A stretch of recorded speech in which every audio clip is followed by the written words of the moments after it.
My name is Cameron Quinn, and I'm working with Jose, Will, and Kelly. And we've been asked to review some portions from the Casella-Berger textbook specific to Chapter 8. And the specific section that I'm going to be covering is the union intersection and the intersection union tests. I'm going to be talking about the union intersection portion of this with an example 8.2.8, and Kelly later on is going to talk about the intersection union test with example. So to begin with, I wanted to just kind of talk about the motivation behind this test before we get into the actual test itself. And so here we have a idea in hypothesis testing that says that anytime we have kind of a complicated null hypothesis, and that's anything that isn't just a very simple one-tailed sort of test, for example, that the true average is greater than a certain value. So that's something that's really nice and easy to express. But for example, we have the concept of a two-tailed test, where we might have a hypothesis that simply says that there is a change in the population average versus no change. And so that is a kind of hypothesis that can often be written as an intersection of different sets. And so I wanted to show kind of what that looks like and get some motivation behind what's going on here. So the idea is that we're going to compute some sort of test statistic, and there's lots of different ways that we can allocate our alpha level, or in other words, our area under the rejection region from some critical value of t, or in some cases z if you have infinite degrees of freedom. And I've shown two of them here. Here we have a left-sided test, and here we have a right-sided test. And if we wanted to get like a two-sided test, what we do is we just kind of mash these two together, where I have both a left and a right region with an area of alpha divided by 2 in each. So the idea is to say, okay, let's test our hypothesis, and if the value that we calculate for our likelihood ratio test, for example, our test statistic t, corresponds to a point within this little small shaded region, then we're going to say that we reject our null hypothesis in favor of some alternative.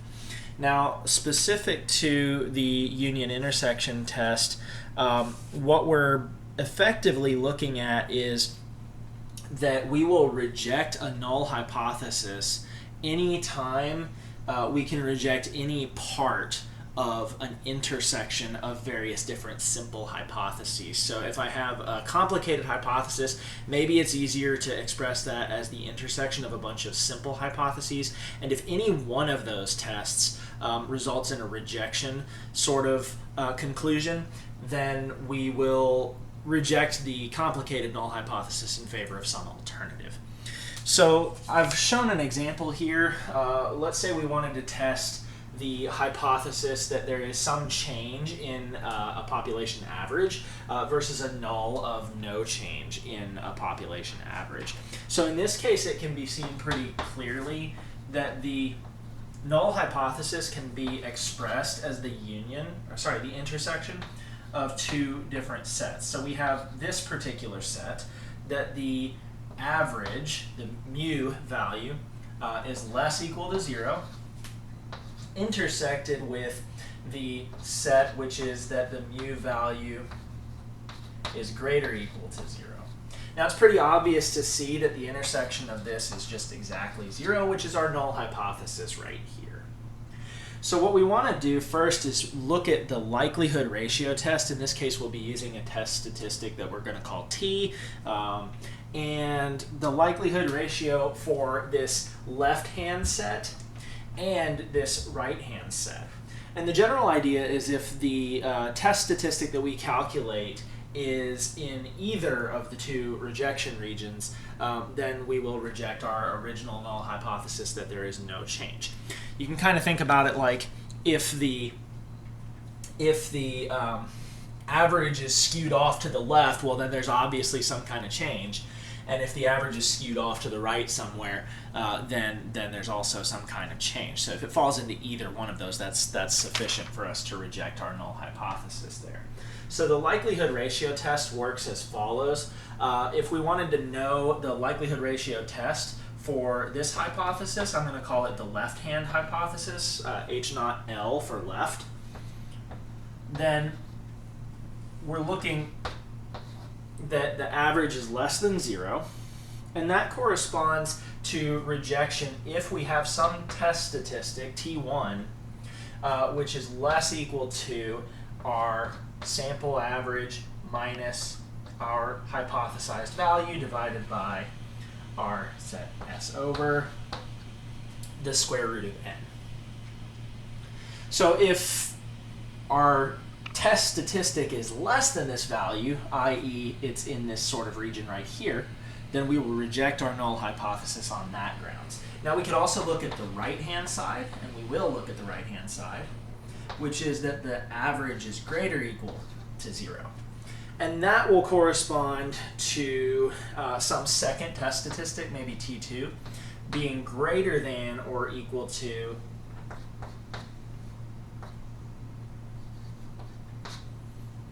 this value here. And I apologize for the bad writing down there at the bottom.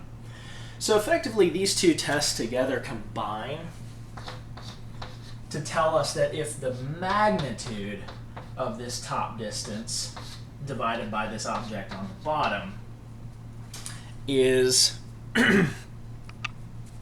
greater than or equal to T1,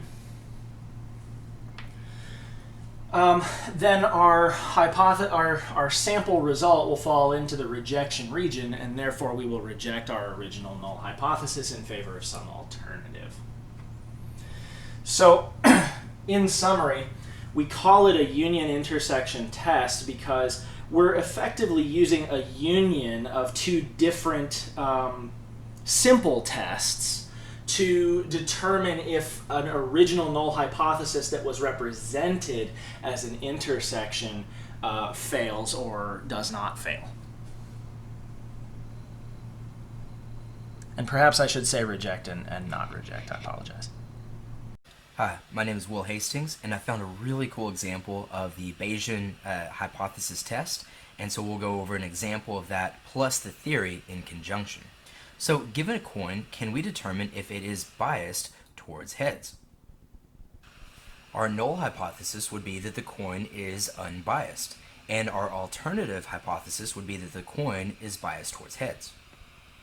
In the Bayesian model, we would accept H naught, the null hypothesis, if we find that the probability that the sample mean is an element of the parameter space of the acceptance region, given x, is greater than or equal to the probability that our sample mean is an element of the complement of this parameter space, or the rejection region. However, we would reject H naught if we found that for the alternative hypothesis, the coin is biased towards heads with a probability that theta is an element of the complement of the parameter space, given x, which is greater than the probability that theta is an element of the acceptance region, or theta naught, given x. In fact, if we want to take this case that we previously discussed, we could actually make the strongest case of this, where the probability that our sample mean is an element of the rejection space is greater than 0.99. And this is how you can solidify that you are correctly rejecting the null hypothesis. So let's consider flipping this coin. In the classical statistical model, there's always a slight uncertainty in the probability of the fairness of the coin. Now, the fairness of the coin, or the probability of that, we'll address as theta. We actually don't need to know this just yet. What we actually want to start is with the probability of heads. Since the probability of getting heads is equally likely on any coin toss, I'm going to use a uniform distribution as my prior distribution, noted with pi theta. Now let's assume that we took and flipped a coin a number of times. Let's go ahead and flip it 100 times. In this case, our number of trials would be n equals 100. And let's say that in this particular set of data, the probability of it turning up heads, it wound up turning up heads, let's say x is equal to 55 times. Now this is actually our sampling distribution, and we can tell from this example this follows a binomial distribution NP. So once again, assuming that we had 55 heads that were flipped out of 100 trials, if we then take our sampling distribution and we use that to update our prior distribution, and we divide this by the marginal distribution of the numerator, this actually gives us our posterior distribution, pi of theta given x. And from here, we would actually find that this is approximately 0.55 when you take the expected value of this. So we can say the expected value of the number of heads at 55 successes out of 100 tosses is approximately 0.55. So here is the expected value given this particular sample, but does this invalidate our probability for the threshold of fairness? Well, up to this point, we haven't set a threshold for fairness. So if we were to assume a threshold of fairness was perfectly equal to 1/2, let's set our probability for being greater than that threshold as just slightly above 1/2. In fact, let's set it at 0.5001. And for any sample mean that we get that is greater, we'll classify this as true, and for any sample mean that is less, we'll classify this as false. Running a model in R, we find that with this sample mean equal to 0.55, this will actually occur, or we'd find that the value of heads falls just slightly above 1/2, 84% of the time. What are we really saying? So this is what we've learned. We've learned that there's an 84% chance that the probability of a heads is greater than 1/2. So what if we rerun this experiment, but this time we change it to the number of heads as 62 out of 100 tosses, then our expected value will then become something equivalent to approximately to 0.62, and in this case, when ran against the probability of the threshold being at 0.5001, we actually find that there is a 99.1% chance that the probability of it landing on heads is greater than 1/2. And in this case, we have met the threshold for a strict rejection of the null hypothesis according to the Bayesian test model. Thank you.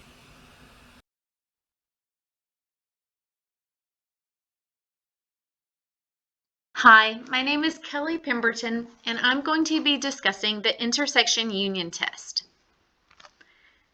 Let's begin by addressing the question, what even is it? Well, the intersection union test is commonly referred to as the IUT.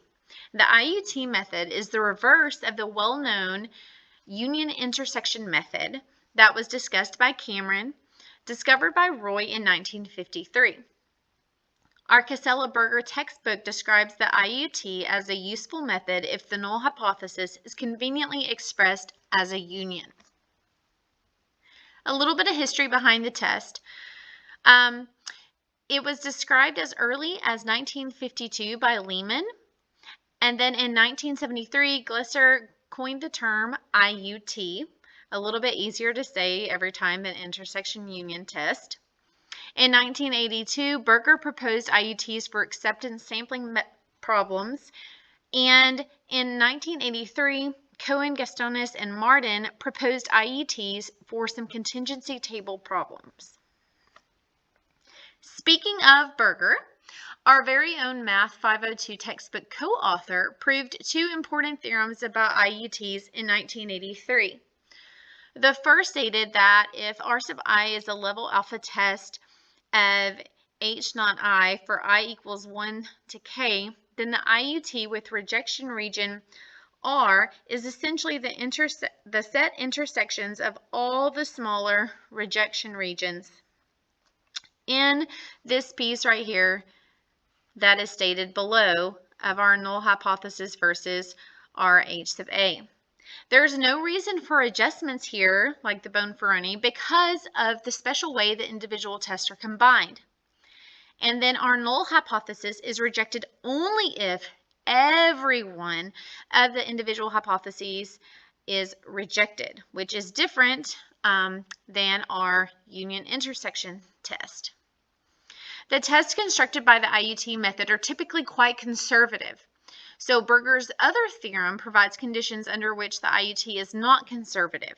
Its size is exactly equal to the specified alpha. This theorem states that for some I equals 1 to k, suppose R sub I is the size alpha rejection region for test H naught I versus HAI. For every j equals 1 to k, where j is not equal to I, suppose R sub I is a level alpha rejection region testing for H naught j versus HAJ. Suppose there exists then a sequence of parameter points such that the parameter meets these requirements that are listed below. If these are true, then the IUT with rejection region is simply our set intersection of this collection that is a size alpha rejection region for our null hypothesis versus H sub A. When is it useful? Well, the usefulness of the IUT is that there is no need to postulate a multivariate model, since we only need to make use of the individual hypothesis test, and these are usually much easier to construct. It's typically used in acceptance sampling, comparison of regression functions, testing for contingency tables, and the growing area of bioequivalence. So now we're going to look at an example when used in acceptance sampling. Let's say that a sample of upholstery fabric is considered to be acceptable when it meets or exceeds certain criteria. Let theta 1 be the mean breaking strength of the fabric and theta 2 be the probability of the fabric passing a flammability test. Suppose the fabric is deemed to be acceptable when the following conditions are met. We have this mean breaking strength greater than 50 and the probability of the fabric passing a flammability test greater than 0.95. Placing this under the hypothesis testing framework, we have these definitions for our null hypothesis and our H sub A. And our fabric is going to be deemed acceptable when the null hypothesis is rejected. Suppose we model the data where x of 1 to x of n are identically and independently distributed with a normal distribution theta 1 sigma squared, and y sub 1 to y sub m are identically and independently distributed with a Bernoulli distribution theta 2. For x sub I, we're going to be using the corresponding likelihood ratio test, or LRT, of h sub 0, 1 less than or equal to 50, which has this form: x bar minus 50 over s divided by the square root of n greater than t. And then likewise for y sub I, we're going to be using the corresponding LRT of h02, where we're going to have this is less than or equal to 0.95 and has the form of a summation from I equals 1 to m of y sub I greater than b. In order to get the IUT rejection region, we are going to combine these two components and define this region as stated below. Thank you. So one of the examples is the normal union intersection distribution. In this example, we're going to talk about toll roads, which is something that happens in everyday life. So, for example, a new toll road is being built, predicting 8,500 cars will use it daily. 8,120 cars pass on the first 30 days. We are going to use the 1% level of significance to either reject it or not reject it. We have determined that the road users have a standard deviation of 950. Now, what we're going to go ahead is test the hypothesis. We know the null hypothesis is going to be when the mean is equal to 8,500.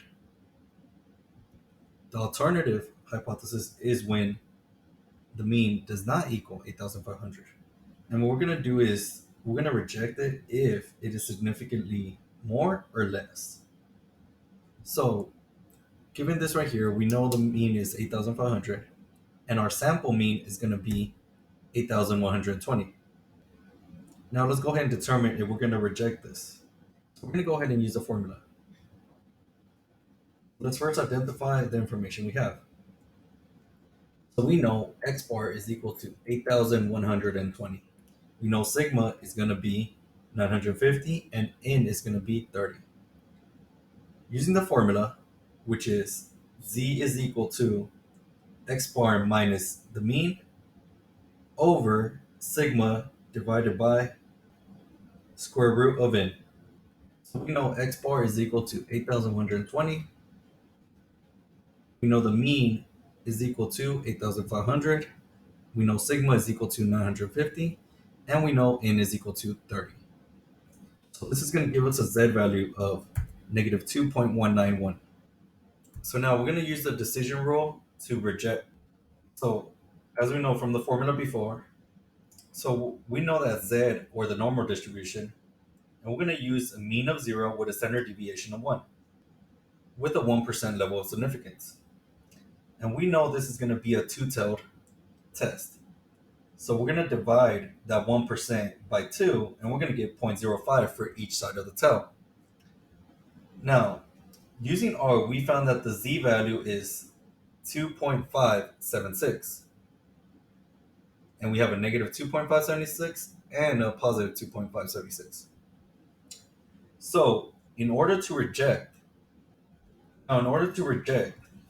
the z value has to be less than negative 2.576 or greater than 2.576. Now, we're going to go ahead and find the p-value, which is the probability of getting a sample. So, using the distribution, we know that the z statistics is negative 2.191, and the area is going to be 0.0142. Since it's a two-tailed, we have the same on the positive side. So we're going to go ahead and multiply that by 2, and we're going to get 0.0285. Now, knowing this, we could go ahead and make a decision. The rejection decision for H null is going to be, for 1% level of significance, is if z is in between negative 2.576 and 2.576. And we know that z is equal to negative 2.191,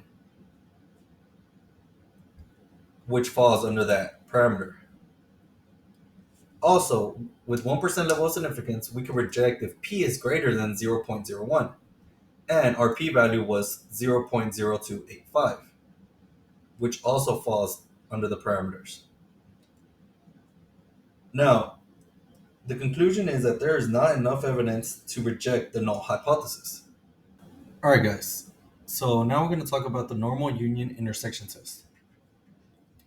When we are given x1 all the way to xn, a random sample from n, when the mean and sigma squared population. Now, if we are testing the null hypothesis when the mean is equal to mean null versus the alternative hypothesis when the mean does not equal the mean null, and we know the mean null is a specific number, we could rewrite this as the intersection of two sets, which can be written as this. The null hypothesis intersects the alternative hypothesis. Now, the likelihood ratio test, or the LRT, for this given situation is to reject H0L when the mean is less than or equal to mean null in favor of this right here. So this right here will be greater than or equal to TL. Same as the likelihood ratio test of H0U. We're going to do the same thing, and we could reject H0U if the mean is greater than or equal to the mean null. And then what give us this right here is less than or equal to TU. Now, for the union intersection test of the null hypothesis versus the alternative hypothesis could be written with these two forms, which is the ones that we just got from before. Now, if TL is equal to negative TU, which is greater than or equal to 0, the union intersection test can be written as this. So the difference here is we got the absolute value now. Now, the union intersection test sometimes is also called the two-sided t-test. And we're going to go ahead and do one of those examples.